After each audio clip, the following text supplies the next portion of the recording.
appointed in October last year. I have 12 years experience in banking and finance, having worked for various banks and financial institutions in this time, and I'm a former foster child.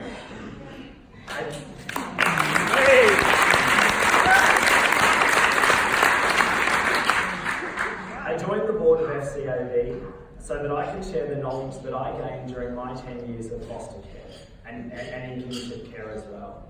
As we all know, the out-of-home care system isn't perfect and probably never will be, but I hope to elevate the voices of kids in care to ensure that decisions around the out-of-home care system are made with the kids always forefront of mind.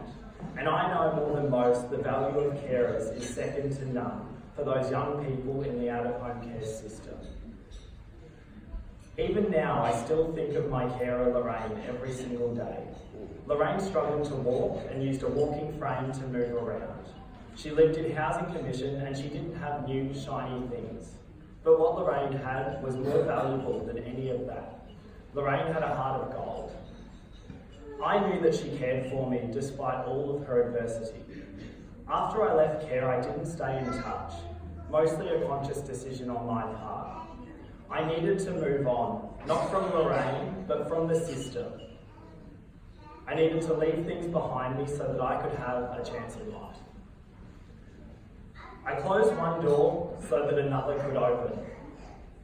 Sadly, Lorraine's no longer with us, but I know that so many young people across the country will, like me, have their carers in their thoughts every single day. She'll be remembered, not for what she had, but for her heart of gold. So to all of you,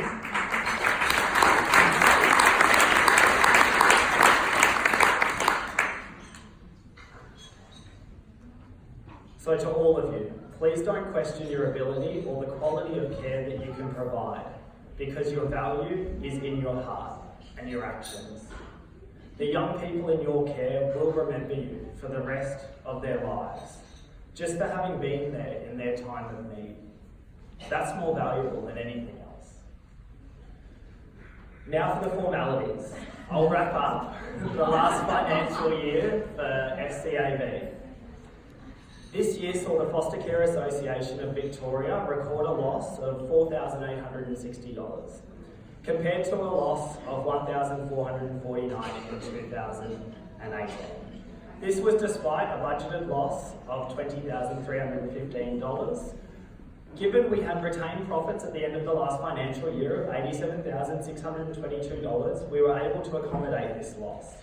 This is the third consecutive year of FCAV reporting a loss and subsequent reduction in retained profits. A loss of $12,069 is also forecasted for this financial year, meaning that a fourth consecutive loss is possible. But we are working hard to close this deficit as we move through the financial year. The board is very conscious of an emerging pattern of losses, and we have already successfully introduced some expense management measures and encouraged an ongoing expenses review, which has already resulted in some significant and ongoing benefits of FCAV. We will also be exploring alternate income sources throughout this financial year in order to ensure that FCAV is able to further expand its services and support the foster carers across Victoria.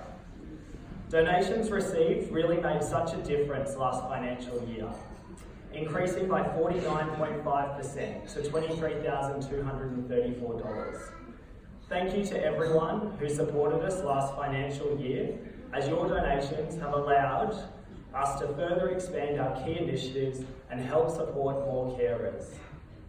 I encourage everyone to make use of the various fundraising tools that we have available on our website and to give us a shout out on social media, because I know your networks are great and far-reaching.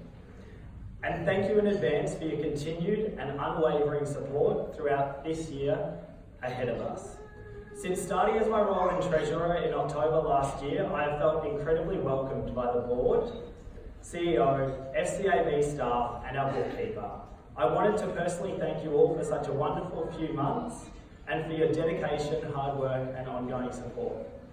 I look forward to working with you all to ensure that FCAV's financial future is one in which moves from strength to strength.